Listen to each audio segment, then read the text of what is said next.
তাই এই কলেজের সবাইকে, এখানে যারাই আছেন তাদের সকলকে উইন্ডোজ প্রোডাকশনের তরফ থেকে, নন্দিতা রায়, শিবপ্রসাদ মুখোপাধ্যায়, আমাদের প্রত্যেকের তরফ থেকে, আমার বস পুরো টিমের তরফ থেকে আপনাদের সকলকে জানাই শুভ বাংলা নববর্ষে অনেক প্রীতি, শুভেচ্ছা আর ভালোবাসা। Thank you so much. আমাদের আজকেই একটা গান আমাদের আমরা ইতিমধ্যেই রিলিজ হয়েছে, বাট অফিসিয়ালি আজকে আমরা এখানে দেখবো বসের। ধন্যবাদ আপনাদের সবাইকে। আগের বছর পুজোয় বহুরূপী পর আবার উইন্ডোজ প্রোডাকশনের তরফ থেকে এই গরমকালে, এই মে মাসে আবার আমাদের সিনেমা মুক্তি পাচ্ছে। সিনেমার নাম আমার বস, আর তারই জন্য আপনাদের এখানে আসা।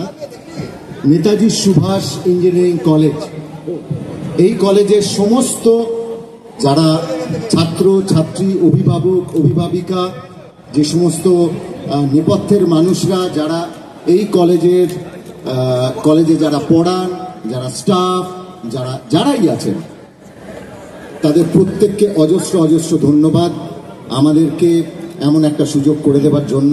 বিশেষ করে ধন্যবাদ জানাবো শ্রী সত্যম রায়চৌধুরীকে। সত্যমদা আমাদের খুব কাছের মানুষ এবং আমাদের প্রত্যেকটা সিনেমার সঙ্গেই থাকেন। অজস্র ধন্যবাদ তাকেও। আমার বস 9th মে রিলিজ করবে, মা এবং ছেলের গল্প। 2011 সালে আমরা একটা সিনেমা করেছিলাম, সিনেমার নাম ছিল ইচ্ছে। সেই ইচ্ছে সিনেমাও ছিল মা এবং ছেলের গল্প নিয়ে, এবং আরো আবার আমরা এরকম একটা সাবজেক্ট নিয়ে কাজ করেছি। আরো অনেক এই সিনেমার অনেক ঝলক আসা বাকি, তাহলে পুরো গল্পটা বুঝতে পারবেন।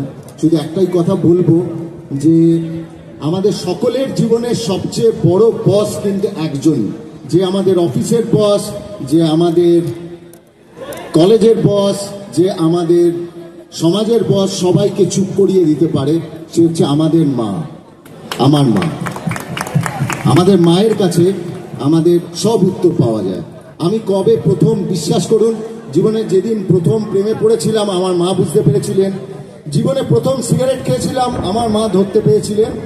এবং জীবনে প্রথম যেদিন, আপনাদের সামনে বলছি কিছু মনে করবেন না, অনেক বয়োজ্যেষ্ঠ মানুষরা আছে, জীবনে প্রথম যেদিন প্রথম একটুখানি মদ্যপানও করেছিলাম, সেদিন আমার মা, বেশি দূর না, দরজায় এসছি, বাড়ির দরজায় এসছি, আমার মা বলেছিলেন একটা বার্নিশের গন্ধ পাচ্ছি, তো সেটাতেই বুঝতে পেরে গেছিলেন।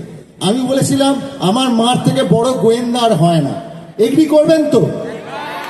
মায়ের থেকে বড় গোয়েন্দা হতে পারে না, আর মায়ের থেকে কোনো বড় বস হতে পারে না। তাই এই সিনেমার নাম আমার বস।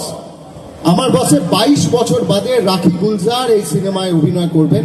রাখিদি অনেক দিন বাদে এই সিনেমায় আমাদের সঙ্গে কাজ করতে রাজি হয়েছেন, সেটা আমাদের জন্য একটা পরম প্রাপ্তি। এমনকি সবচেয়ে বড় প্রাপ্তি বাংলা ফিল্ম ইন্ডাস্ট্রির জন্য, ভারতীয় ফিল্ম ইন্ডাস্ট্রির জন্য, এই সমস্ত মানুষরা তারা আবার সিনেমায় আসছেন, সেটা আমাদের কাছে খুব বড় পাওয়া। এই সিনেমায় আমাদের সঙ্গে উইন্ডোজ প্রোডাকশনের সঙ্গে যুক্ত হয়েছেন শ্রাবন্তী চট্টোপাধ্যায়, সেটা আমাদের কাছে আরো বড় পাওনা। তার কারণ শ্রাবন্তী আমাদের সঙ্গে, আমাদের পরিবারের সঙ্গে যুক্ত হয়েছেন। এক ঝাঁক নতুন অভিনেতা অভিনেত্রী আমাদের এই সিনেমায় রয়েছেন কাঞ্চন মল্লিক, রয়েছেন সৌরসেনী, রয়েছেন আভেরি, ঐশ্বর্য, শ্রুতি, আরো অনেকে, অজস্র নতুন লোকেদের সঙ্গে কাজ করছি আমরা।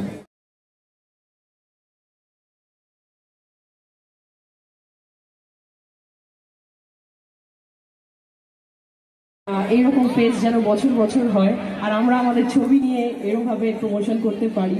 All the best to the whole team. আর এটাই বলবো, 9th মে, আবারও বলছি, 9th মে হলে গিয়ে মাকে নিয়ে গিয়ে, পরিবারের সবাইকে নিয়ে গিয়ে দেখতে হবে আমার বস।